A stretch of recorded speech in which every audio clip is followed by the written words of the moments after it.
Coming up on this episode of The Social Hour, Amber and I are joined by Sarah Hill. She's the human media strategist at Veterans United and a really big proponent of why Google Plus is the future.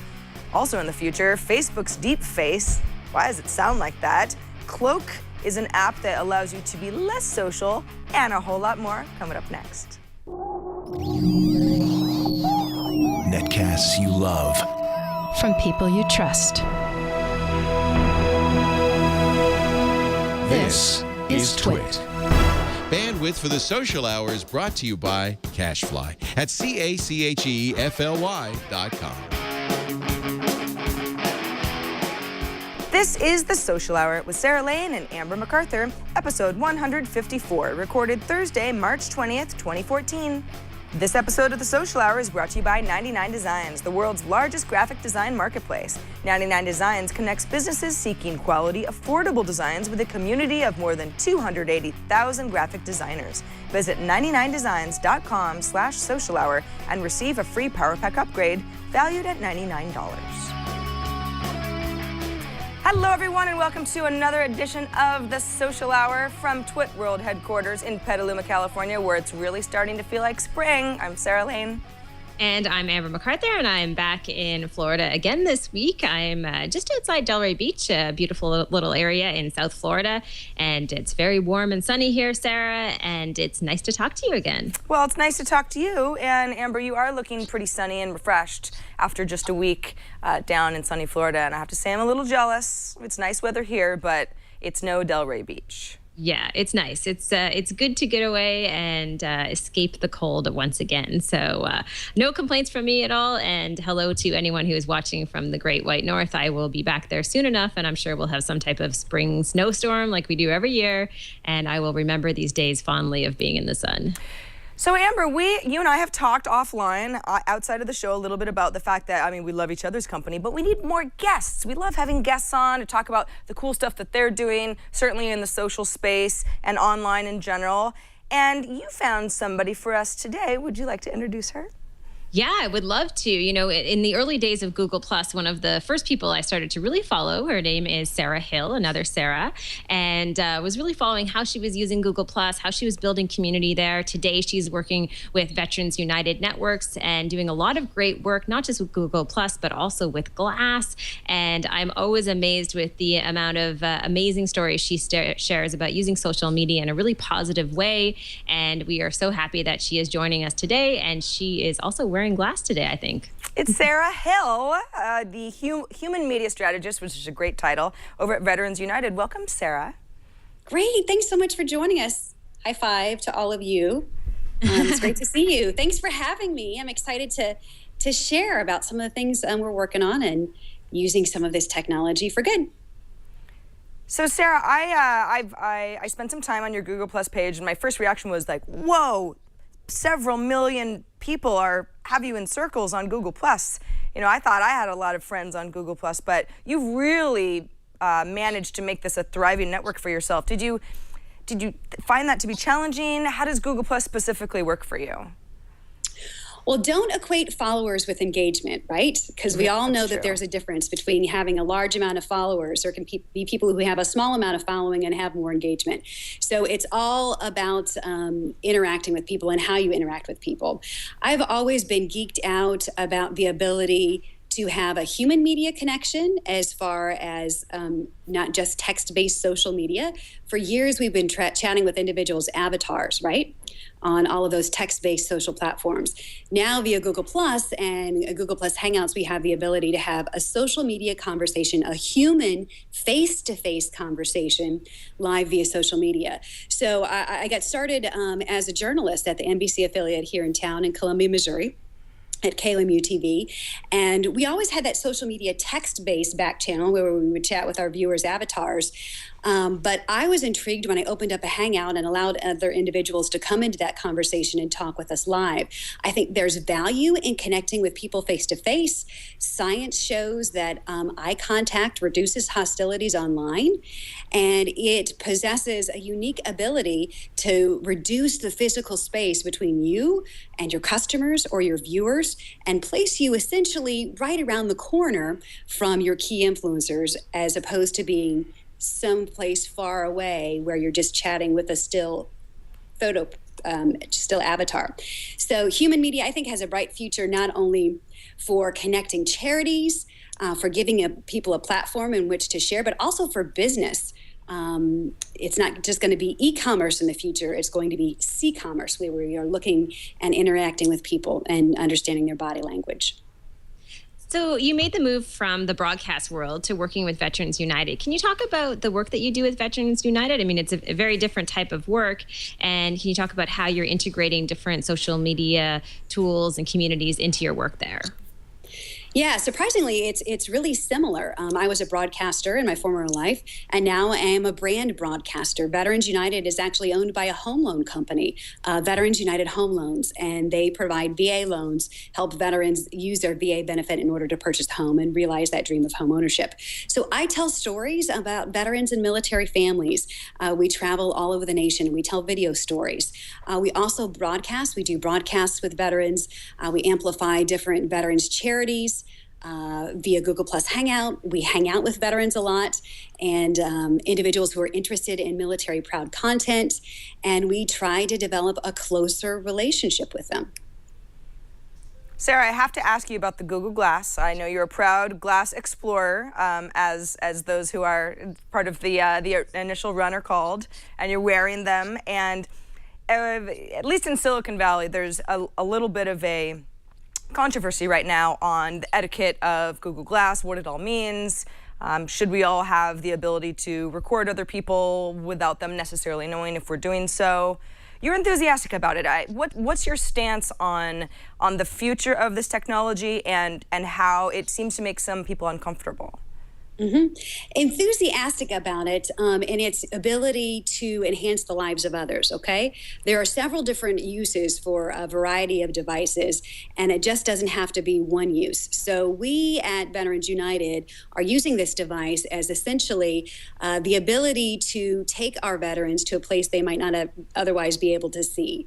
So we do programs called Hero Tours, where we allow terminally ill and aging veterans to see their memorials in Washington, D.C., on the beaches of Normandy, France, Korea, all around the world, via Hangouts and Google Plus Hangouts or Google Glass as well, most recently.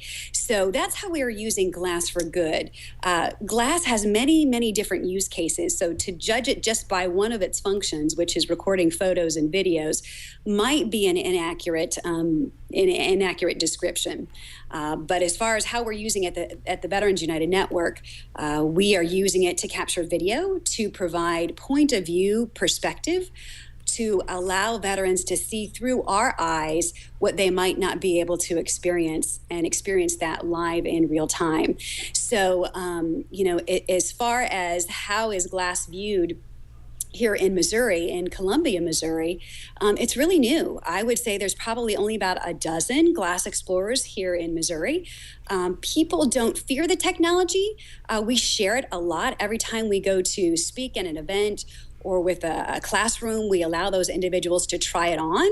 We allow those individuals to see what it looks like when you're recording video or photos and get to understand how it works. This essentially is the Model T of wearable computers, and it allows us to do some things that we might not otherwise have been able to do. For instance, there we are showing a live virtual tour for some real estate agents, how Glass might be able to be used to provide them home tours. And those different use cases we continually, enjoy showing, because it's not just the technology, it's the combination of the technology with the unique live streaming or Hangout ability. Hangouts on air aren't yet enabled for Google Glass, but the ability to have a private Hangout and then stream that live on your website. Think about all of the use cases for that, with the ability to reduce the physical space between you and your following. Perhaps there's a military member in another state who wanted to see a home, but he's not able to travel there because he is serving in Afghanistan. Well, Glass and Hangouts combined together allow you to be the arms and legs of that veteran who is then able to walk through that home essentially as they were there. So there are many different use cases of Glass, and there might be some individuals out there who might not be using glass in a responsible way, as with every other device. But the device does come off. I can tell you, it's not anchored to my head. And you do have the ability to look in the whites of the eyes and still have a face-to-face conversation, just as if you would, as if you had a little prism on the top of your head. It's amazing to me just listening to you talk about how you're using all of these different tools. I'm curious what your view is on people who aren't able to wrap their heads around the value of Google Plus as a platform or Glass. I mean, what do you think it is about Google Plus that is kind of not scaring people away, but it's limiting how many people are coming forward and using it? Or does it matter? It does matter, and I talk about this all the time. Individuals don't understand that Google Plus is not just a social network. It's a social network, it's a crowdsourcing tool, and also it's a broadcasting platform because Google Plus is the left hand and YouTube is the right hand, and they are connected. What individuals don't understand is that Google Plus is not a text-based social platform. It's a human media platform. It's not social media, it's human media, because via Hangouts, I have the ability to interact with that social following face to face.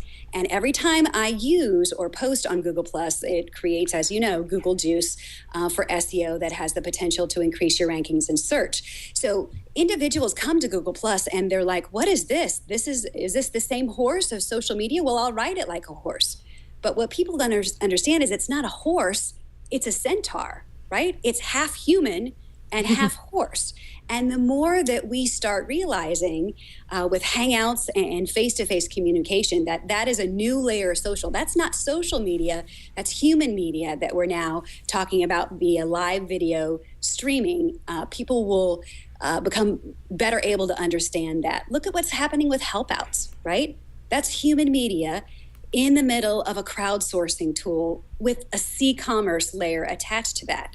So that's not any other kind of regular e-commerce transaction that we've had in the past. We are able to look in the whites of the eyes, understand the body language, see individuals nodding their head. Perhaps they're using a wheelchair. Perhaps they have a child on their lap. All of the layers of miscommunication that on a former text-based social network we never knew that they were in a wheelchair, or perhaps they had a child on their lap. So it just peels away all those different layers of miscommunication. That's what interacting with people face-to-face does, and that's why the engagement on Google Plus is deeper, because I have someone in Italy who's been in my office. Physically, no, but he's there all of the time via Hangouts. It reduces the physical space between us and forms deeper bonds with individuals via a human media, living, breathing social media experience.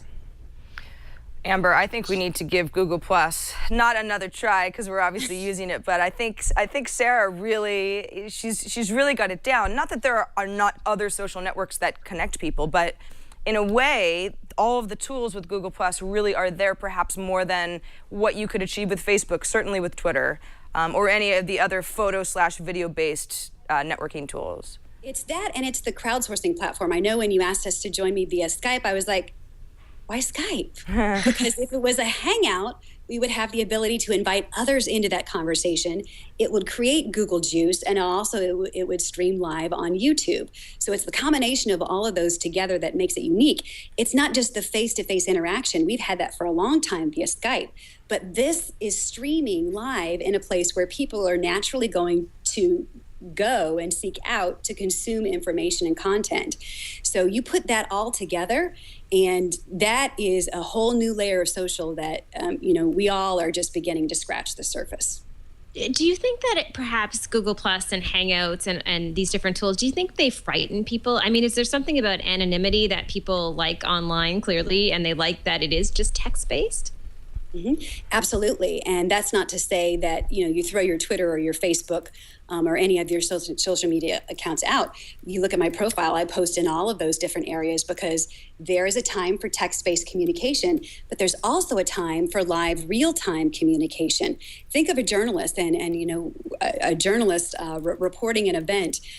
We were reporting here in Columbia, Missouri, the riots that were going on in Canada with the tuition protests there. individuals were sharing still pictures via Twitter, but yet we, via Hangouts, we're not only live streaming that event, but allowing others, individuals, into that conversation to have a conversation live in real time about what they were seeing. So there's a time and a place for both things, but this unique ability to crowdsource individuals so that it's not just you broadcasting, that you have other individuals who are also able to contribute to that conversation and watch live in real time and react to what's going on. So, don't throw out the other social platforms. This is just a new wrinkle that we have found to give us the ability to connect with people on a deeper level. I feel like in some ways you're from the future when you're talking. It's really interesting. I really do. Maybe you should put my Google Glass on then if I'm from the future. No, I love it. No, it is. It's like you're taking us into the future a little bit as far as the tone and your feelings about Google Plus and Hangouts and Glass and everything, because I do think there is resistance from some people to go there, right? I think there are a lot of people who do fear using some of these new tools. Maybe they think it is too personal in some ways. I'm just curious at Veterans United, what it was like to come to them, or if they came to you to say, hey, we need this person in this type of role, because it's not something that you hear a lot about in terms of being a human media strategist. And it's definitely very innovative and very forward thinking of them. It is. And if you research this company at all, you will see that they are very forward-thinking, formed by two brothers who understand the internet and understand the ability to place a product with individuals who desperately need it. So they came to me. My beat at KOMU as the NBC affiliate was covering veterans and military families. We started honor flights hubs here. My heart has always been passionate for those individuals. And so when an opportunity came up at Veterans United for a storyteller, obviously I jumped on it. And the first thing I looked at was their Google Plus platform. And I let them know that we have a unique ability to be connecting with our following and our key influencers and other people who are military proud or have the ability to share our content on a deeper level. And so we've essentially used Hangouts and Hangouts on Air as I don't know what you would call it, a business card or a way to interact with individuals and get to know them, so that whenever they have collaborations or projects that come on their mind, that Veterans United is top of mind, because it places them virtually around the corner from all of these other individuals who are doing other things. What mortgage company, answer this, what mortgage company in the nation is interacting with people face-to-face and is wanting to have a face-to-face relationship with them? There's value in eye contact, not just in dollars, but the ability to have a meaningful impact in their life. And when you find that when you truly want to get to know somebody on a deeper level, that they will in return not only share your content, but want to do business with you. And what Veterans United is core business is home loans, so placing veterans in homes. So veterans that might be in Afghanistan and not have the ability to be in the office of a bricks and mortar mortgage company. So it's not surprising that VU that is, in 20 states around the nation would use human media, because essentially, who knows, one day, will we need bricks and mortar? Will we need bricks and mortar business? If we're able to simulate virtual storefronts via video chat, will we need bricks and mortar? Who knows? It's a great question. Yeah, I know. There are good things and bad things to think about that sort of a future. Last question for me, Sarah, is going forward. You obviously have a lot of passion for what you do, and you're good at it, and you've got measured areas of success that you can point to and say, see, this is actually working. These tools are simply tools, and it's really about the human interaction. Where do you hope that our social networking tools go towards? Looking a year, 5 years down the road, what do you hope to see, not just for what you're doing now, but the way that we all communicate with each other? We need a new social media metric. Right now, we are measuring our text-based social engagement via mentions, via +1s, or via view counts on a YouTube channel, which is a highly inaccurate way to measure social engagement on a human media platform, which is what Google Plus is. So I would like to see Google or some other smart individuals, and I've pitched this to many people till I'm blue in the face. You find a way to quantify that human interaction with an individual within a social platform, and then you will understand the value that I'm talking about. And if individuals out there haven't ever been in Hangouts before with complete strangers and then left knowing that there was a unique connection there, you'll know about that metric that I'm talking about. So, companies out there, Google out there needs to come up with a human media metric, and we need to stop looking at view counts or within Google Plus. We need to add that layer of human engagement into it. Excellent. Well, thank you so much for joining us today. It has been great, and you've kind of reinvigorated my passion for Google Plus and these other tools out there as well. So keep doing what you're doing, and I'm sure Sarah Lane and I will keep following and learn from you as well. And thanks so much for joining us today. Yeah, thanks so much for being here, Sarah. It's been awesome. Seriously. What a great conversation. Absolutely. And I just wanted to let people know that if anyone knows of a terminally ill or aging veteran who has yet to see their memorial, if you would go to vu.com/hero tour, vu.com/hero tour, we would love to provide them with a virtual tour.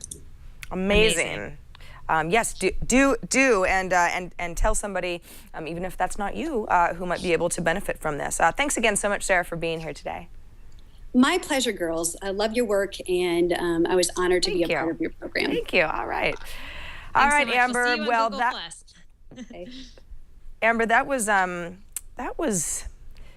I feel very inspired. I know. Not that I don't feel inspired on our show on a regular basis, but yeah, I feel like I'm not going to talk down about Google Plus because I'm clearly just not leveraging it as much as I should be. And I know I just used the word leverage, but in this case, I think it's actually appropriate.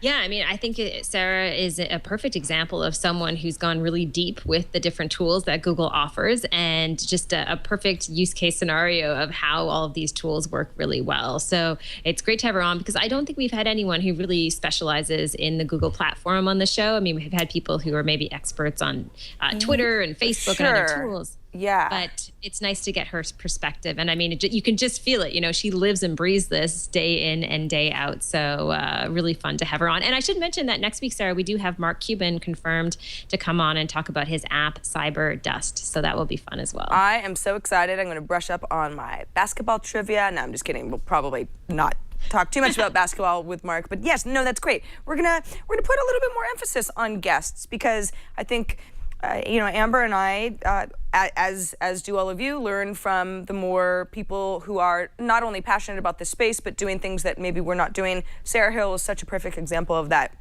And I'm starting to think, because not just Google Plus, but there will be folks who will be very invested on Twitter or Facebook or Google Plus or their Instagram community. And it really is, as Sarah mentioned, followers does not equate engagement and value necessarily, but they can, and it depends on the community that you create for yourself. And clearly Google Plus is working really well for a lot of people for a lot of different reasons. So it's just something to keep in mind, especially when people are trying to decide, well, there's so many hours in the day, where do I want to spend the bulk of my time? Yeah, I mean, I think that she kind of hit the nail on the head with that human element, right? I mean, this is as close to face-to-face conversations as you can get in terms of what she's doing with Hangouts. And I think it's definitely interesting to watch some of those things really evolve. So fun to have her on for sure. Absolutely. All right, well, before we get into some of the rest of our show, there's a lot left. Let's take a moment to thank 99 Designs for sponsoring this episode of The Social Hour. 99 Designs connects all types of people. Could be you, could be me, anybody who's looking for a graphic design that's great, that's professional, that looks good. It's something that they couldn't achieve on their own. 99 Designs is a community, a global one. Over 280,000 designers are part of it. So you might need a new logo or a business card, or you want to make some company t-shirts and nobody at the company really has some great idea or the skills to put together some graphic design. Anything that is design-based is what 99 Designs is all about. Maybe you need fresh marketing collateral. 99 Designs offers a lot of different kinds of marketing design. You can get an affordable email template or a banner ad or an infographic, all sorts of stuff. You can really get creative with this, and you can start your next graphic design project for as low as $199, which is an incredible deal. If you go to 99designs.com/social hour, you get even better of a deal because you'll get a $99 power pack of services completely free, zero extra. You get a power pack of services. What's a power pack, you ask? Well, gives you more designer time and attention, because what happens is your request, your design gets featured in their design marketplace, and then you get nearly twice as many designs. So instead of, oh, I don't know, a dozen designers saying, hey, let's submit some designs for you, then you choose your favorite one, and that's the one you pay for. You get twice as many of those. So the odds that you'll have the perfect design are much, much greater. In fact, you're probably going to like a lot more of them. But again, you choose the one you like the best, and that's how 99 Designs works, and it works really well for you. So 99designs.com/social hours, the URL to go to. And we thank the team at 99 Designs for sponsoring our show. All right, Amber, Facebook last week, no, I guess it was earlier this week. I wasn't here at Twit yesterday, so I feel like I've had a weekend and I really haven't. Facebook is developing a deeper facial recognition engine, and they're calling it something that I just think is the worst name in the world. Yes. DeepFace. It just sounds like dirty or something. Got to do a double take with this one, right? A little bit. It's called DeepFace, and it's software that they're working on. This is based on a Mashable article. They're saying that the accuracy of the method is 97.25%, which is just under the 97.5% accuracy that a human can identify. So they're getting as close as possible to the same amount of identification that a human would have, but in the software format. So I don't know. You know, I read this. It looks like they'll be rolling this out and presenting it at a conference that's coming up in June. And I was thinking, well, what's kind of the use for this, and how would they want to be able to use this within the Facebook environment? Obviously, it has to do with tagging photos and identifying people. And the more I think about it, the more I absolutely hate it. Not only the name, but the fact that, to me, that I don't know how much value this presents, except for Facebook themselves. Yeah, that's my thing. You know, we've got people in the chat room saying, yes, it's a horrible name. Glenn in chat says it sounds like a face wash. That probably would have been better as DeepFace from, you know, Noxema or something. It just, it sounds creepy to me. But that aside, it's sort of like, how often are you tagged in maybe a photo there's a big enough group that maybe you don't get tagged by the person who is adding it to Facebook manually, and say, oh, thank goodness Facebook has that photo recognition feature so that I know I'm in this photo. I mean, it's happened to me once or twice, but I don't feel like it's something that I'm benefiting from that often, and I don't really know who is. This is the thing. I mean, does anyone care? I mean, I don't even like being tagged in photos. Half the time, the photos are terrible photos. And I just think that, you know, it feels like a little bit like an invasion of my privacy, even if I was in a public place or among friends. It doesn't add to the Facebook experience for me. And I think this is just another example, unfortunately, of Facebook doing something that doesn't benefit the end user, but instead potentially does benefit themselves, maybe even advertisers. And more it's about them in some ways just coming into our personal space a little bit too much. So not a huge fan of this. Would love to know what people who are watching or listening think. Maybe we're missing something here, but it doesn't feel like it. It's just it's a bad name and maybe even just a bad idea. Yeah. I guess there's some value from having technology that is really, really good at face recognition. You know, maybe you're in a shadow, or there's some tree leaves in front of you, or whatever, or just bad lighting, or that sort of thing. Or again, there's so many people and you're sort of way in the back of a big group photo. So there is value there, but when it comes to Facebook, in general, I don't feel like it's a value for the user base. And Amber, I'm with you. One of my One of the things that gives me the greatest stress and concern is when I get the email notification, so-and-so has tagged you in a photo on Facebook, which I allow my friends to do. I know I could set it up to say, I want to review everything before I'm tagged, but I feel like, well, you know, if it's my friends, I was with them, and they won't post some bad picture of me. People have really different ideas of what a good picture is. And there are a lot of photos of me where I'm just like, untag. I'm sorry, that is just bad. I just don't want to be, I don't want this to represent me at all.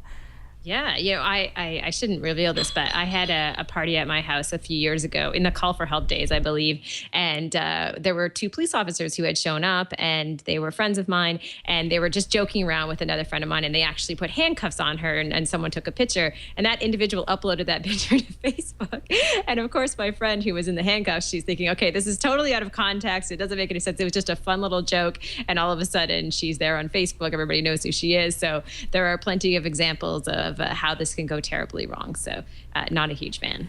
Well, speaking of going terribly wrong, how about something that's a little bit different than social? Amber, you found, or it was actually suggested to us on Twitter by Mac Interactive, an app called Cloak. I've not heard of it. What does it do?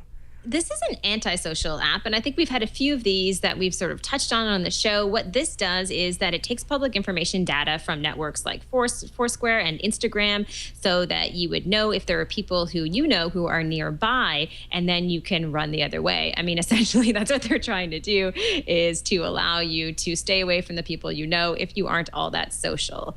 And that's pretty much it. That's the gist of the app. But I think, as the article says on the BBC site, Sarah, this does really stay in tune with some of the different apps we've talked about recently that are like Whisper and Secret. You know, the idea that things are becoming more antisocial in the social world. Incognito mode for real life. That is their tagline. That is so good. It's actually kind of true. So let's use Foursquare as an example, just because that's the location-based service that most people know. You understand how it works. There are definitely people that I am Foursquare friends with, and for weird reasons, I feel uncomfortable unfriending them. I can't even think of anybody right now, not that I would name names, obviously, but it does sort of work, it can work both ways. I can say, oh, cool, Amber's at the coffee shop. I'd love to go see her. But if it's so-and-so, this person that I'm not crazy about, or is too forward or assertive at the coffee shop, now I might not want to go there. I might go to the other coffee shop. But Cloak is only for people that you don't want to see, which is so funny because you'd still be following them, but for the absolute opposite reasons. Yeah, exactly. So I think it's good for some people who maybe want to shy away from running into people in real life. They're not into the human side of social media. So it's interesting. I think we're seeing more and more of these tools, and it's just almost like a backlash to how personal and social things have become online. And there are people who want maybe to escape it a little bit. So definitely fun to watch some of those trends.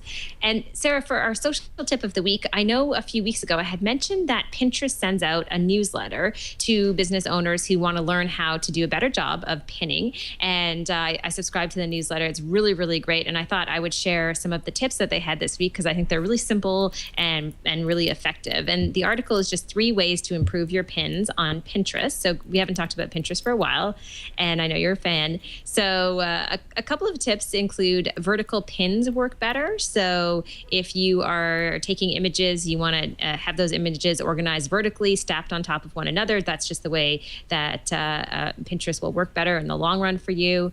Longer descriptions outperform shorter ones. I think that's kind of obvious, but I probably wouldn't have thought. I would have thought people don't want to read a lot.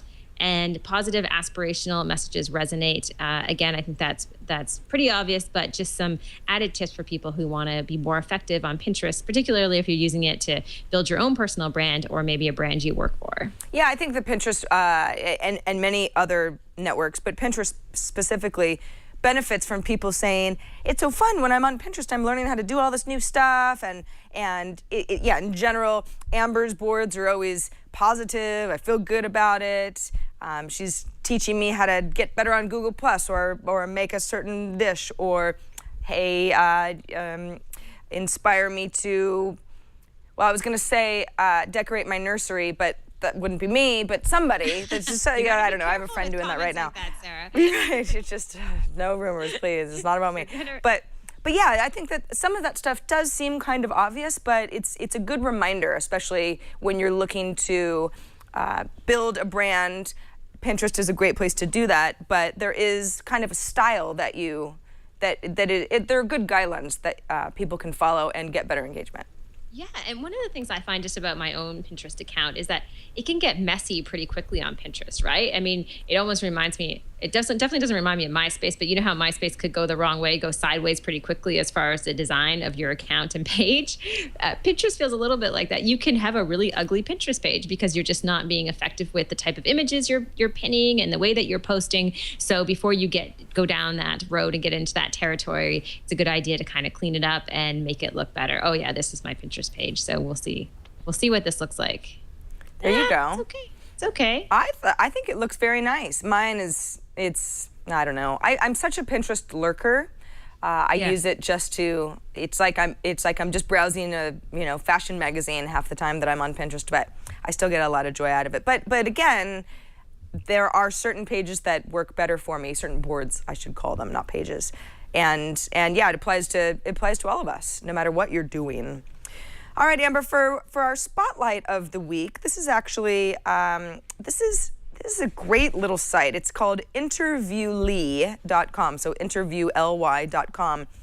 And the point of it is to make a little bit more sense of Reddit AMAs, which are the Ask Me Anythings that are very popular on Reddit. Celebrities, thought leaders, scientists, sports stars.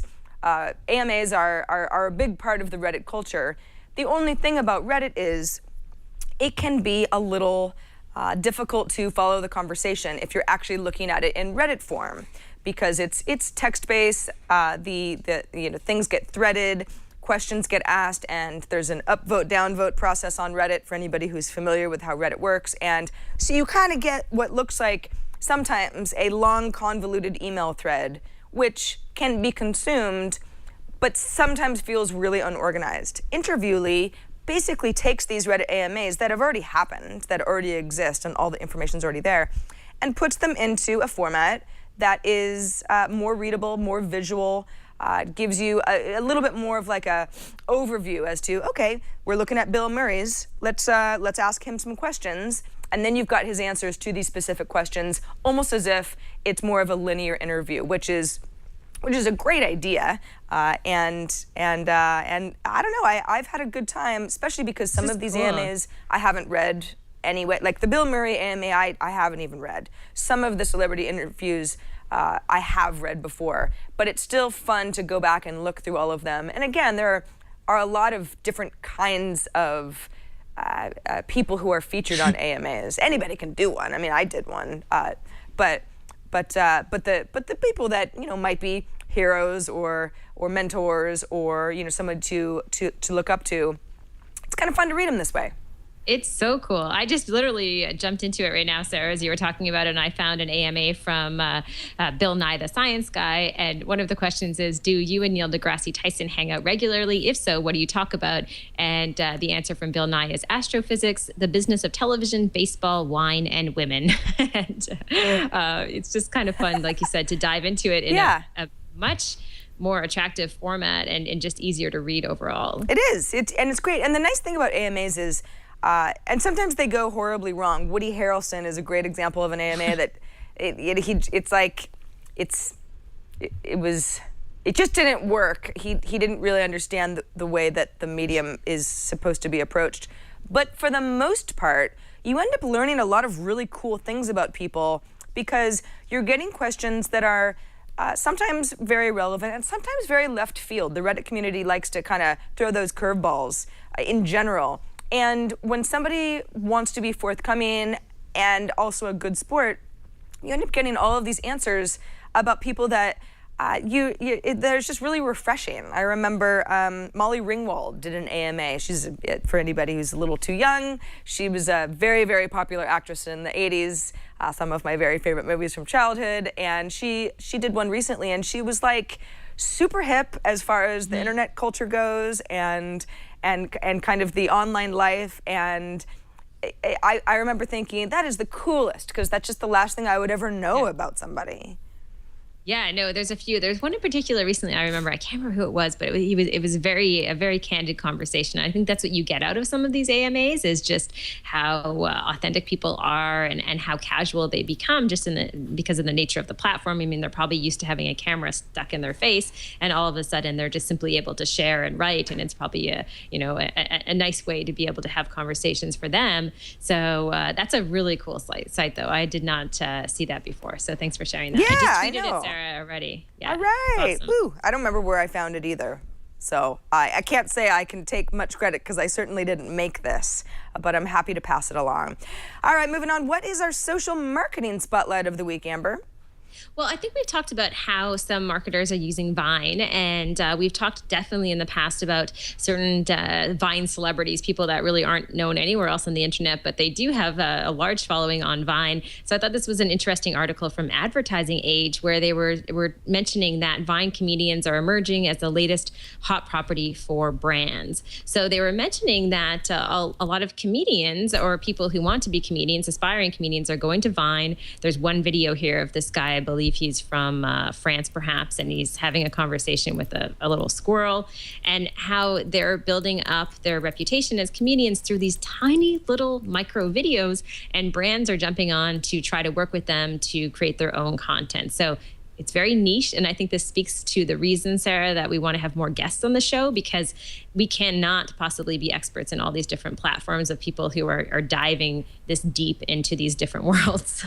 There are a few folks that I follow on Vine that are funny, and that's exactly what I want out of it. There's something about the looping quality of Vine, even though I have not made a Vine in ages, and quite frankly, I really don't care to. I've got other things to do. I do like to watch some of this comedy unfold, and there is something about comedy specifically in a short format that if you can convey something that makes people laugh on the other side, that's hard to do, because you don't have much time and your resources are limited. And I think that brands are smart to take advantage of these people that, in many cases, and that's just sort of like the YouTube generation in general, are extremely talented and maybe just don't have some sort of a traditional venue in order to get known, and you can kind of scoop them up and make them your ambassador. Yeah, and I think we talked about this before in the context that Gary Vee had partnered with someone, and they have their own Vine talent agency, believe it or not.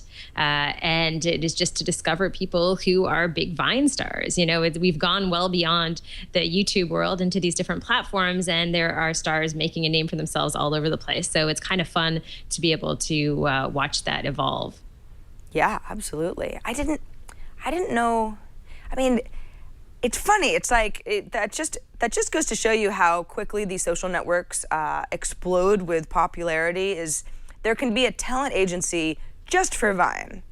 I mean, Sarah? that's not even taken into consideration the people that might be putting videos on Instagram, let's say, or recording videos that get shared on Twitter or anywhere else. Just Vine specifically. So that. Who would have thought? Who would have thought a year ago we'd be talking about that, sort of like casting agencies going to the Vine management group and saying, who's our funniest person, because Huggies needs a new spokesperson.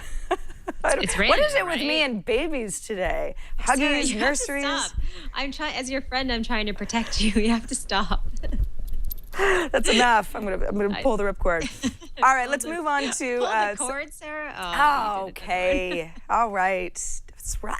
Okay. Let's. I'm just gonna shut up for a minute. Amber, tell us about the gig of the week, which is a new feature that we're doing on the show now, where we try to get all of you jobs, or at least knowing about the kinds of jobs that are in the social space. Yeah, so not only can we keep you up to date on all the latest social media trends, but we can also help you find work. And this is a neat job. As a disclaimer, I blog, and do videos for Fast Company on a regular basis. They did not ask me to mention this posting, but I thought it would be pretty cool for our gig of the week. They're looking for an editor for code.design, which is a section of their website. And this particular person has to plan and edit the daily newsfeed, generate story ideas, and handle some of the programming and newsletters, and more specifically, help to populate social media channels. So they want someone with experience as an online editor who also has experience in the social media space. And they say that the salary is competitive. It's a contract position. I know for a fact they're an awesome company to work with. I've worked with them for 2.5 years. And if there's anyone out there who's an online editor, passionate about social media, who watches or listens to the show, I would definitely apply quickly, because I think they're going to get a lot of applications for this gig. And like I said, a great place to work. Yeah, that's a lot of fun. Fast Company editor, you know the people. I know a few people who work over at Fast Company. Seems like a great group of folks. And yes, for anybody, especially you wordsmiths out there. And this is kind of a funny category that we have, Amber, because as you said, act quickly, because of course good jobs are hard to find, and you got to sort of hit the pavement and be on top of it. But people might be watching the show at any point because we're shooting it live, but for those of you who don't join us live, you're watching whenever you have time and inclination to do so. But that might give you a little bit more incentive to watch us live if you ever can. We are recording the show on Thursdays, 11 a.m. Pacific, 2 p.m. Eastern. That's when Amber and I actually sit down and do the show, and you're welcome always to watch us live and watch us make the show. But if you can't, you can always go to twit.tv/TSH. That is where all of our show archives live, all of our videos. That's us from a couple weeks ago, I think. Yeah. All of the videos are there too. You can watch them right on the page. You can subscribe to the show. That allows you to download either an audio or a video version of the show as new episodes are published to our platform without actually having to think about it. And then any links that we talk about, whether it's cool sites that we found, or apps, or information about the guests that we have on the show and where to find out more about them. Those are all part of our online library at twit.tv/TSH. And of course, we love hearing from all of you because we love your feedback and your ideas and your tips. The social hour at twit.tv is how you write us. If you'd like to leave us a voicemail, maybe you're just better over audio, you can leave a message for us at 2626-SOCIAL, 2626-SOCIAL. You could record a video. You can tweet at Amber and I throughout the week. We're always collecting your ideas, and we try to address your questions as well. And I think people probably know by now some of our sections that we do. So if you have something specific to a certain section, like this week, our app, that came from someone on Twitter. And if you have a gig of the week or anything else that you want to add, or rad or fad, just let us know, because we're always looking for good stuff. Absolutely. All right. Well, as we begin to wind down this hour of the social hour, we wouldn't do so without a rad or fad. That's the way that Amber kicks us into the long weekend that we might be having. I don't know, Amber. It's just, I'm just trying not to sneeze right now. What's our rad or fad this week? It's all good. Okay, so I found this from Dana Brunetti, who is a friend of Twit. He's been on the social hour in the past. Sarah, you would remember him as one of the producers behind the Facebook movie that came out, The Social Network, and he's doing a lot of cool stuff now. So he had posted about coin on his Facebook page and said that he bought 2 coin gadgets. And I was like, oh, this looks interesting. I know he's super tech savvy. So I was diving into it, and I'm going to try to explain it. Essentially what coin is it's a replacement for carrying around all of the credit cards or loyalty cards that you have in your wallet. It is one plastic-like card, and you basically program it. So you would take a picture of your credit cards or debit cards. You would program it so they had different profiles within this plastic-like credit card sized card. And then you would be able to use up to 8 different cards simply with this one card to buy stuff. If that makes sense. It makes sense to me, Amber, and I should say, I really wanted you to explain it, but I am actually a coin backer.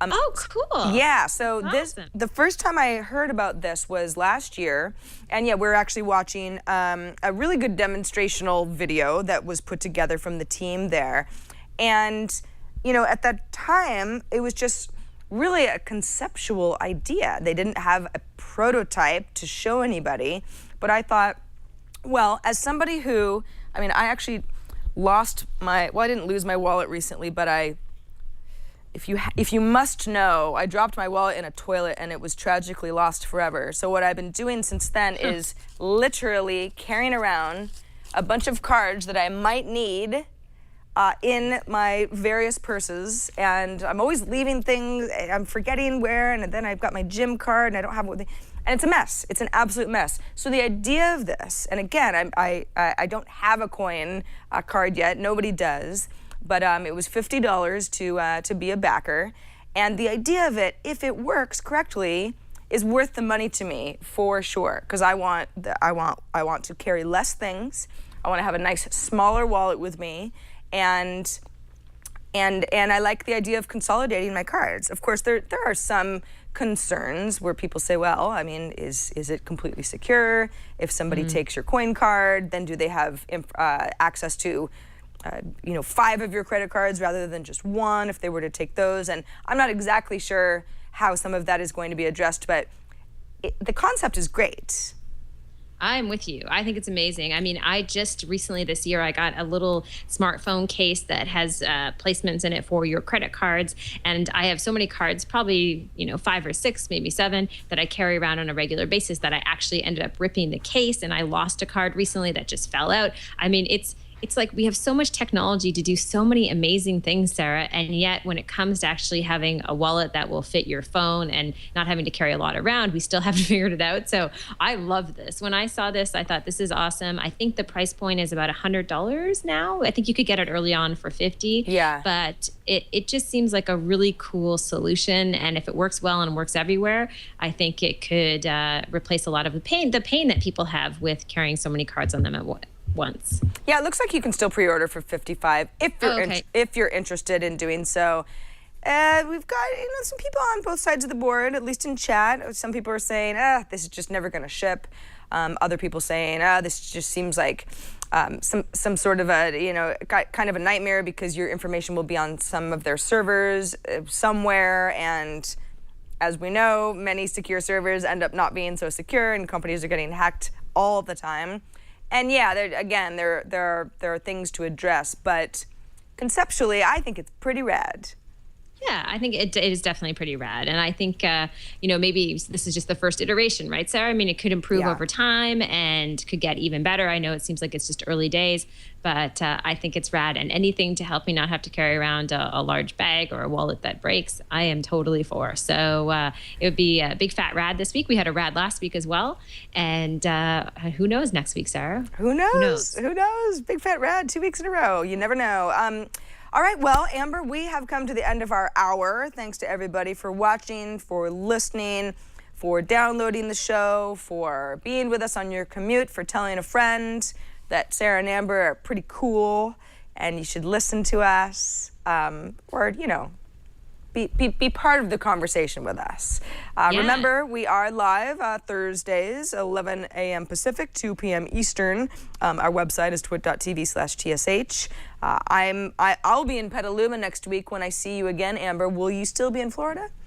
I will. I'm actually going to Vegas for a couple of days on Monday to speak at a conference, but then I come back here and I'll be doing the show from here again next Thursday. And I would encourage anyone, if you get a chance to download the CyberDust app from Mark Cuban and his team, please do. And if you have questions around the app, if you could send us a video asking that question or an email, we'd love to share it and ask those questions when he joins us next week. So tell your friends, let them know Mark Cuban's coming on next Thursday. Try out the CyberDust app, and we should have a great conversation around that. Yeah, I can't wait. I am really excited. I always like his interviews, but I've never had the pleasure of interviewing him, so that's going to be a real treat. It's going to be awesome. All right, until next week, I'm Sarah Lane. And I'm Amber MacArthur, and we'll see you soon. Goodbye, everyone.